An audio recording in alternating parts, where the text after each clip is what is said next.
Have you ever walked away from a conversation, replaying every word, wondering whether you were right or wrong? Have you ever found yourself trapped in defending your position long after the moment has passed? Welcome back to the channel. Today we will explore how to see beyond the constant weighing of right and wrong, not by ignoring truth, but by cultivating a silent, steady mind that is not pulled apart by every judgment. We'll look at how this way of seeing can bring clarity in relationships, calm in conflict, and a deeper freedom in your own heart. In daily life, we are surrounded by situations that seem to demand quick judgment: who was at fault, who should be praised, whose side we should take. The mind, conditioned by habit, rushes to label and decide. While judgment can be useful for action, living inside its grip keeps us tied to a constant push and pull.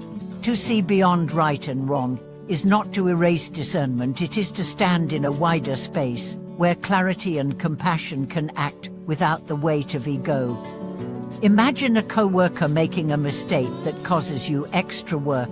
The ordinary reflex is to decide they were wrong and you were right, then carry that verdict like a shield. But if you pause, you might see that their action came from stress or distraction, just as yours might on another day. In that moment, your response can shift from resentment to understanding. You still fix the problem, but without adding poison to the heart. In friendships and family, the same principle applies. A disagreement over plans can spiral into personal offense if we cling to being correct. Stepping back, breathing, and letting the mind settle allows you to see the situation as a passing cloud rather than a permanent scar. You may still express your view, but without the edge that turns words into weapons. This way of seeing is often described in meditation practice. When thoughts arise, memories, judgments, worries, you note them without feeding them, letting them pass like leaves on a stream.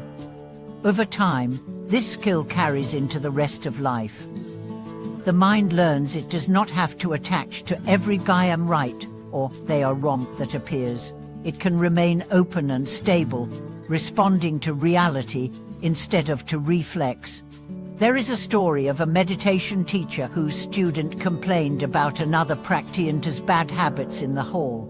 The teacher listened, then asked, "In this moment, what is the state of your own mind?" The student realized he was agitated, proud, and distracted, caught in the very patterns he was criticizing. This was the turning point, seeing that clinging to right and wrong had clouded his own practice. Avoiding the trap of constant judgment also protects relationships from needless strain. In public work or community service, people bring different skills, opinions, and methods. If you approach each difference as a contest to decide who is correct, you drain the energy that could go into the shared goal. Seeing beyond right and wrong, you can listen for what is useful in each view and weave them together. On social media, the pressure to declare sides is intense. Every event seems to demand immediate opinion, and silence is often misread as agreement or opposition. But a pure mind is not silent from fear. It is silent when silence serves clarity. Sometimes the most skillful action is to wait, to learn more, to respond in a way that builds bridges instead of walls. In ward life, the habit of judgment can turn against yourself. Reliving mistakes, labeling yourself as a failure or a success, traps you in identity. Seeing beyond right and wrong toward the truth of impermanence, you realize you are not fixed by any single act. You can take responsibility without becoming your errors, accept praise without becoming your achievements. A practical way to cultivate this is the 3 breaths method. When you feel the surge of wanting to prove you are right or to declare someone wrong, stop and take 3 slow breaths. Inhale with awareness, exhale with release. By the 3rd breath, the mind is often spacious enough to choose a response rather than react. Another is listening without loading. In conversation, listen fully before deciding whether you agree or disagree. Notice your body's signals: tightening jaw, leaning forward to interrupt, and let them soften.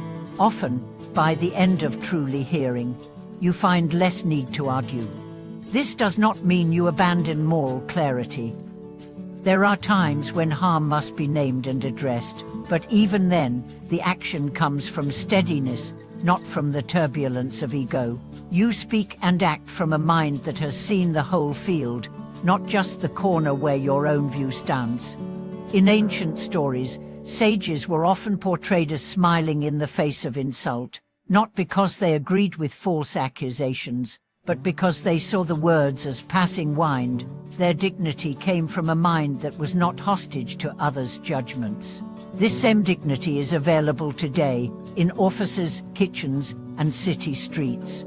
The benefit of guarding a pure mind in silence is that you become less reactive, more present. You are not pulled into every passing quarrel. Your presence becomes a calm space in which others can soften too.